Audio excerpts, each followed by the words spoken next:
Any fresh input. The trouble and the problem is that Delhi seems to be going the EV way, and a lot of cab aggregators have been set stringent time targets for this, right?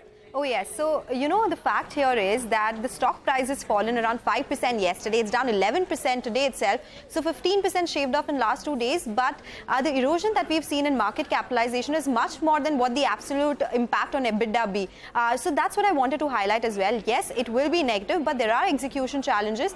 And looks like the stock is pricing in way more than the impact that could be actually on the P&L as well.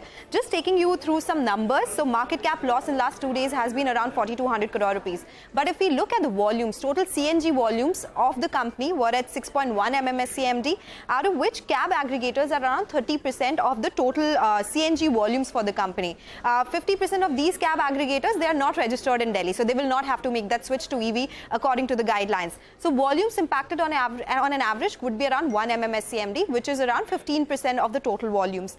Now, ICICI Security says that assuming the EBITDA per unit would be around 7.2 rupees per SCM, this would mean an impact of 270 crore rupees on the EBITDA, when their EBITDA estimates for FY25 are 2,500 crore rupees.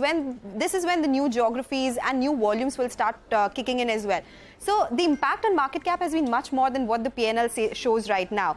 Citi says that even in worst case scenario, nil consumption by this segment over the long term could impact this discounted cash flows by 5 to 6%.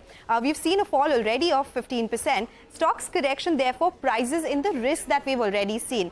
Jefferies, however, has a different view. They think that EV risk will continue to remain. They downgraded FY25, FY26 EPS by 7 and 9%. And again, the fall has been much higher. So just wanted to highlight that yes, it is a risk. The stock, though, lower by 11% today. On the back of that, MGL also is down 8% of a possible risk, but there is none in Maharashtra right now. But we are seeing a big fall there.